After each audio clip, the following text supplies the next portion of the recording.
Baloch liberation army BLA ने 51 से अधिक स्थानों पर 71 हमलों की जिम्मेदारी ली है। उन्होंने हमले वाली जगह को बलूचिस्तान ऑक्युपाइड बताया है। बीएलए ने एक बयान में चेतावनी दी कि दक्षिण एशिया में नया आदेश अनिवार्य हो गया है और क्षेत्र में बड़े बदलाव होने वाले हैं। बीएलए ने विदेशी ताकतों का हाथ होने के आरोपों को खारिज करते हुए कहा कि वह क्षेत्र के रणनीतिक परिदृश्य में एक गतिशील और निर्णायक पक्ष है।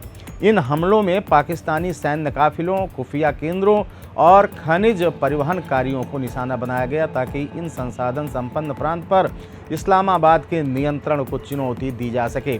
बीएलए ने कहा कि हम इस विचार को सिरे से खारिज करते हैं कि बलोच राष्ट्रीय प्रतिरोध किसी देश या शक्ति का प्रॉक्सी है। उन्होंने आगे कहा कि बीएलए न तो मोहरा है और न ही मूकदर्शक।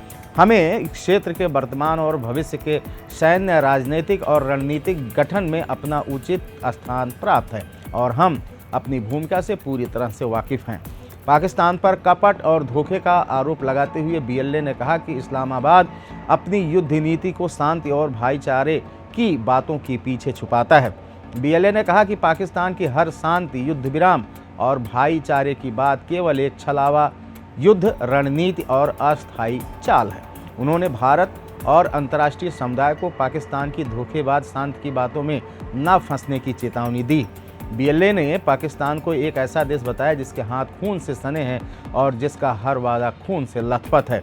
बीएलए के प्रवक्ता जींद बलूच ने कहा कि हाल के हमले केवल विनाश के लिए नहीं थे, बल्कि युद्ध क्षेत्र में तैयारियों को परखने के लिए किए गए थे।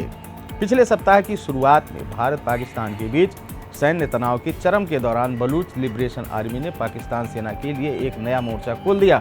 बीएलए ने कब्जे वाले बलूचिस्तान में 51 से ज़्यादा स्थानों पर 71 समन्वित हमले किए जो कई घंटे तक चले। उन्होंने आगे कहा कि इन हमलों का उद्देश्य केवल दुश्मन को नष्ट करना नहीं था, बल्कि सैन्य समन्वय, जमीनी नियंत्रण और आत्मक स्थिति की जाँच करना था ताकि भविष्य के संगठित युद्ध के लिए तैयारियों को मजबूत किया जा सके। बीएलए के बयान में पाकिस्तान की खुफिया एजेंसी आईएसआई पर भी तीखा हमला किया गया और उस पर अंतर्राष्ट्रीय आतंकवाद और अलगाववाद को बढ़ावा देने का आरोप लगाया गया। बयान में कहा गया कि पाकिस्तान न केवल वैश्विक आतंकवादियों के लिए प्रजनन स्थल रहा है, बल्कि लश्कर तैयबा, जैश-ए मोहम्मद और आईएसआईएस जैसे घातक आतंकवादी समूहों के राज्य प्रायोजित विकास का केंद्र भी रहा है। उन्होंने कहा कि आईएसआई इस आतंकवाद के पीछे का नेटवर्क है और पाकिस्तान हिंसक विचारधारा वाला परमाणु राज्य बन गया है। बीएलए ने वैश्विक समुदाय, खासकर भारत से राजनीतिक, कूटनीतिक और रक्षा सहायता की अपील की। बयान में कहा कि अगर हमें विशेष रूप से भारत से राजनीतिक, कूटनीतिक और रक्षा सहायता मिले तो बलूच राष्ट्र इस आतंकी राज्य को खत्म कर सकता है।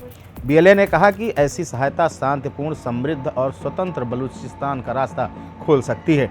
बीएलए ने गंभीर चेतावनी देते हुए कहा कि पाकिस्तान का मौजूदा रवैया वैश्विक खतरा है।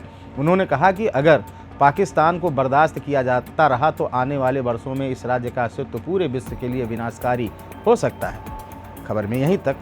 आप देख रहे थे अनादि टीवी का डिजिटल प्लेटफॉर्म अनादि टीवी डिजिटल। दीजिए इजाज़त, नमस्कार।